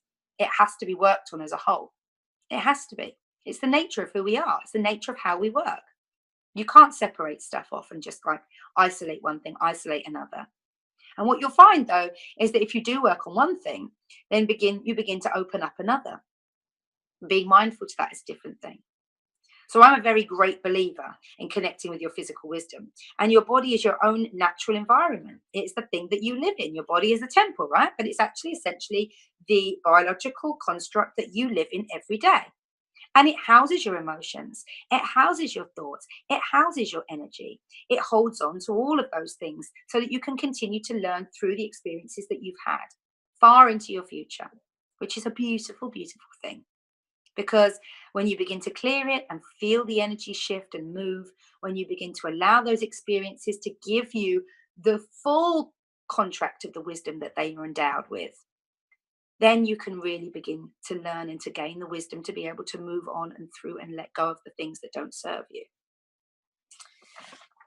The way you communicate with your body is essential. You have to value your body. You have to see its relevance in your life. You have to nurture it and love it. All, again, divine feminine traits. Look after it, show it care, show it consideration. Admit to yourself that, if you decide that you are going to go out and have a few drinks, that you need to put the good stuff back in. Because essentially, alcohol for our bodies is a form of poison. We enjoy it. It stimulates a response in our bodies that we might enjoy, but it requires our body to process it and get it out also. So if you decide that, you're going out for a crazy night with your friends and you're going to have a few drinks, or you're staying in with your friends and you want to loosen up a little bit and relax and forget about the day, and that's how you go to it, that's fine. No judgment here for the way you choose to live your life. However, work through it with the knowledge that you get out what you put in. So if you're putting in, the bad stuff, then at some point you will get out the bad stuff. If you choose to be mindful of that and you reduce the amount that you go out, for example, and have a few drinks, and when you come back, you choose to empower and help your body through that process that it needs to go through because of the decision and the choices that you've made, then you're much more likely to be letting go of all that bad stuff because you're putting into it as well. Does that make sense? So, for example, it's this whole feeling of like you go out with your mates, you have a skinful, come back home, and you're recommended to drink like a pint of water before you go to bed.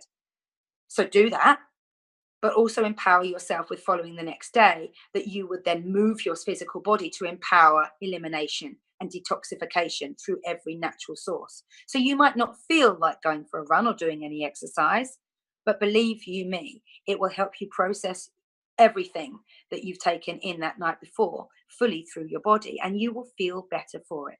Maybe not initially, but you will feel better for it in the long term. And it also enables your body to not hold on to all those negative toxins for so long.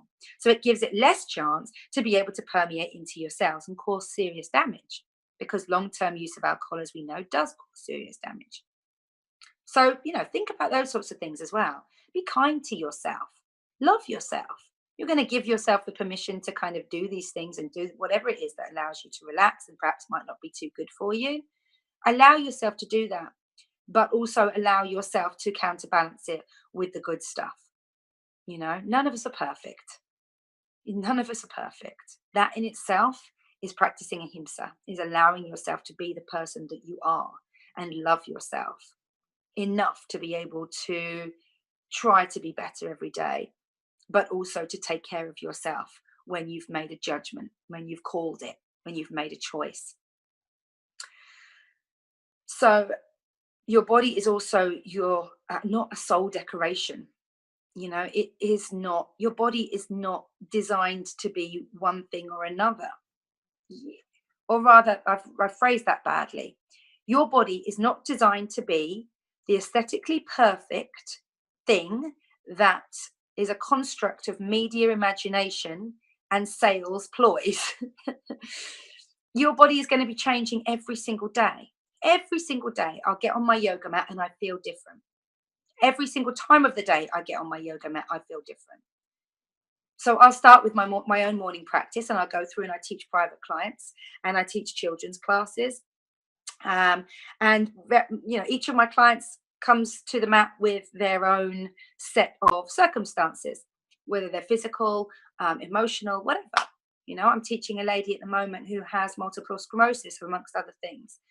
And she gets so much from her yoga practice just through the connection in with her body, because she's come to resent her body because of the pain it causes her and because of the disease that it's manifesting, which is understandable, right? But it's also about being able to let go of that and being able to respect and love your body for what it's still doing for you every day, in spite of the disease. And it's really hard. It's really hard for her. We have long conversations about what it is that she's going through and about her lack of physical ability affecting her emotional self, and how that then affects how she goes out into the world and the person that she is on a daily basis. And, she's found so much comfort in connecting in with her physical self again, because it's almost like accepting herself for who she is right here, right now. She can't change it. She can only work with it. And, I'm a firm believer in, again, that there's a message to be found in anything and everything. And so that's what we're working through at the moment. We're kind of working through and looking through what it is that, the message might be in what she's experiencing right now. And slowly but surely, she's reflecting loads of stuff back, and she's opening her own eyes. And that's fabulous. It's fabulous for me to watch, but it's also fabulous for her, because she can now read it a little bit better, read the consequences of some of her decisions. She can accept her own responsibility in things and empower herself through the responsibility of the decisions that she's made in her life, and where it's left her and what she's got left now. That can be an empowering thing. And she's not just suffering from one thing, she's suffering from a load of things. But being able to connect in with your body and recognize that, it's such an amazing reflection out to you of what you're dealing with on other levels of yourself. So it's the experience of bringing and aligning your spiritual conscious self into the body that is the important part of this. It's being able to drop into yourself and notice the changes and notice points of tension, parts of you that aren't kind of perhaps as flexible as you might like them to be, and wondering why that is, and looking further and further into that. And once you begin to kind of look into it, there's so much information out there to empower you with the messages that you're kind of almost looking to receive. And one of the things that, I love about having the internet kind of is that there's no need to go and trawl through mountains and mountains of paperwork and books and anything like that anymore. Now we have it all at our fingertips, and we can research and find out and read and feel into knowledge that resonates. And that's what I tend to do, is I real trawl through loads of stuff looking for the answers as to why my body's stiff in this place and that place. And something will suddenly go ting, and it resonates with me. It's the right answer. It's the wisdom that I'm seeking. And that's why it's so important to be part of this collective consciousness and part of the idea that you are looking for answers that aren't obvious, that are specific to you. And this is a real journey of self. Having these two energies, the masculine and the feminine within you, they give you opportunities to draw on characteristics of archetypes of these two energies. Fundamentally, you bring it all together to create you, to create yourself. And these parts are empowering you the whole time, if you allow them. If you allow yourself to lean into them, then you'll allow yourself to learn from them as well. So really, for me, as a yoga teacher, and as a holistic happiness coach, I do empower people to get on the mat and to begin to work through. And 9 times out of 10, they will get some physical representation of stuff that they need to let go or release. And that we're seeing that manifest as well through disease, through different aches and pains, manifestations of things like fibromyalgia. There's no real idea of what fibromyalgia is. If obviously there's a scientific explanation for it, but there's no cure. There's no idea of where it's sourced from. You can help yourself through things like that with loads of different things that connect you in with your body. Holistic massage, or massage where you bring your awareness into yourself whilst you're being worked on, is a great way of beginning to find out about aches and pains. I used to go for a massage every week pretty much in Thailand, and I spent the whole time meditating in on myself. In fact, my friend and I, who would go with me often, we would start chatting for about 10 minutes, and then the relaxation takes over, and it became all about going into my own body and finding out where I was today and what I was feeling today and what was reacting, what was responding within the massage. Essentially, you're fully relaxed and open to anything and everything. So if you get a little twinge, or you get a little kind of a funny feeling, I always would look into that, find out what the significance was, for example, with feeling something in my right knee. Find out what the significance was with any emotions that might be held around my hips. Because when my hip sort of cracked in a massage today, I really felt a release of emotion. And finding out what that might relate to. Also, yoga is an amazing way of being gentle and kind to your body whilst you work through all the energy channels, whilst you work through your body, pushing yourself up and through into different angles, twisting your spine, opening up through the shoulders, through the body, all the way down. All these places where emotions are kept and held, enabling yourself to let go of whatever tensions that you're holding there and giving yourself space to work through it as well, giving yourself space and permission to be able to breathe into it. And with every breath you take in, you energize your body. And with every breath you take out, you release. It's a parasympathetic nervous response. You do that anyway, whether you're thinking about your breath or not. So imagine bringing that awareness into your breath and bringing that consciousness into your breath, that you can take your mind then down into that part of your body that's upsetting yourself, for example, maybe your shoulder. And as you breathe in, you feel that empowerment, that knowledge, that consciousness, that life source. Breathe into that area and fill it wide and full. And as you breathe out, you let go of whatever it is that you're feeling, whether it be tension, whether it be slight pain, whatever it is, you let go of that and you allow that to go, safe in the knowledge that the next breath will be just around the corner, empowering you, enabling you, enforcing you. And just as it comes in, so it must go out. And again, we're back to that cycle, right? So yoga and massage, breath work, tapping is very good as well. That's something that I've been recently exploring. Tapping on, I think it's to do with kind of like, do you know what? I'm not really sure. Like, answers on a postcard, please. I need to kind of enlighten myself a little bit more as to exactly the principles on which tapping works. But I do recognize it as being something that feels good. It feels like it resonates, whether it's a kind of a vibrational thing, bringing your awareness again into emotion, like emotionally tense areas or places that you would hold emotion or, yeah, I mean, cellular memory, anything like that. I'm really not sure, but that's something that I've been exploring. This came to do with my comfort eating because I get periods of my time, especially during like periods of my month, when I am much more prone to comfort eating than others. And I've kind of been looking at this and wondering why it is that I'm so drawn to it, and looking for kind of answers, holistic answers, and things that are going to be non-invasive, and don't require me to kind of go on some crazy diet that blocks out, good foods and stuff like that for me. And one of the things that came up was tapping, and one of the places to tap was onto my sternum. And every time that I felt like that I wanted to kind of reach for the chocolate or whatever, I have to do this sort of tapping onto my sternum. And I was practicing it for like 3 or 4 nights while my husband was away. And I'm always, always, always drawn more to chocolate, particularly when my husband is not away. And it really began to kind of reflect back to me that, I need to kind of get this under control. Work takes him away quite a lot.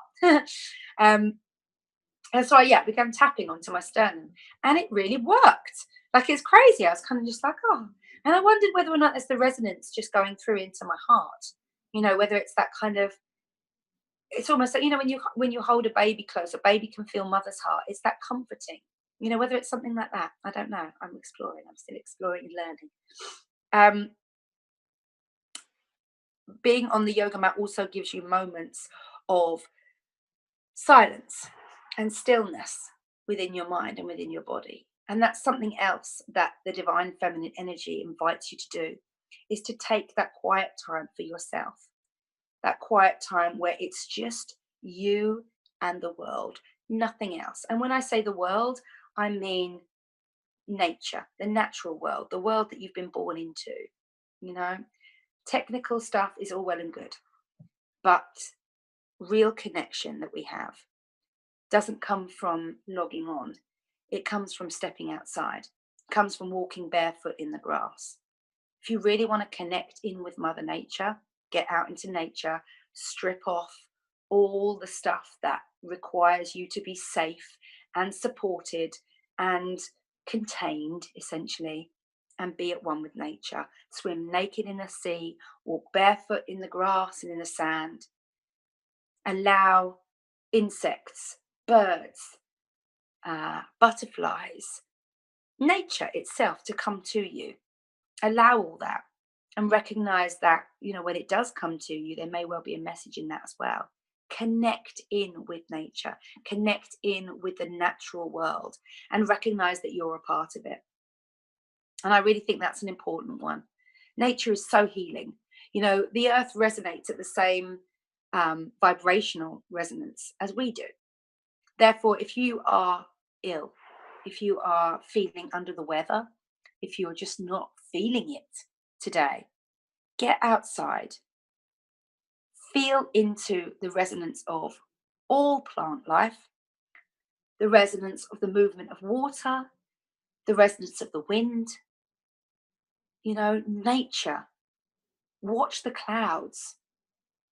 Spend time being quiet and just contemplating the beauty, the diversity, the openness, the honesty, the rawness of nature, and allow yourself to be that open, that honest, that raw, that connected as well. Give that to yourself. It's a method of healing.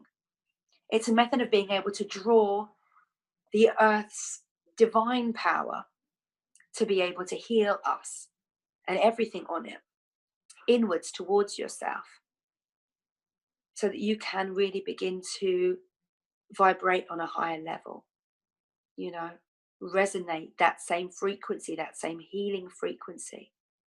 This is why it's so important to look after our earth, because as we know that what we put into our bodies affects our physical self, so that we know we must recognize that what we do to our earth, whether it be through fracking, drilling for oil, the plastic in our oceans, the cutting down of rainforests, the chemicals up into the air, all of it affects us, and all of it affects our earth. And so if we're affecting our earth directly, we are changing the resonance of the planet, and that resonance heals us directly. And we need to be able to accept that. We need to remember that in everything that we do, in every conscious decision that we make. That knowledge needs to be there. So I hope today has gone some way as into explaining at least some of my perspectives as well on the divine feminine, and how it can build you up, and how you connect in with it, and how you can build practices into your life that will enable you to really nurture and show compassion to yourself. One of the things that I invite you to do throughout your day, okay, I'm going to just briefly go through them. First thing, wake up, connect in with yourself, stop, feel your body, feel your emotions, feel your mind, recognize how you're feeling that day. That knowledge will set precedent for the entire day. It's important. It will help you. It will lift you up. It will guide you. Next, bring rituals and routines, or make rituals out of routines into your life. Build yourself a sacred space where you can go and you can resonate and build into that sacred space with your rituals, whether it be lighting a candle to celebrate your love, or regularly practicing yoga in one place. Decorating a place that really resembles some of the more arty, creative parts of you, whether it be to do with the colors, whether it be to do with the layout, having spiritual deities around you. Just looking at my room, I've got an orchid from my wedding, so that I can, remember how joyous and full of love I felt that day when I got married. I have so many spiritual symbols and stuff around me to remind me to keep going, to keep practicing. That nothing comes to someone who just kind of like forgets about it and just does it things occasionally. Everything is to do with practice. And I invite you as well to spend time really listening into your heart and feeling from your heart, to take the messages that come through you each day and to recognize them when they come, to look for them actively. Look for them. You've got nothing to lose and everything to gain. And you'll know them when you see them. I have great faith in that as well. Next week, we'll be talking about how we can really embody both the divine masculine and the divine feminine, and really begin to grow ourselves so that we can really begin to embody our divine selves and practice it every day. Thank you so much for listening. Thank you for sharing. Good night. Namaste.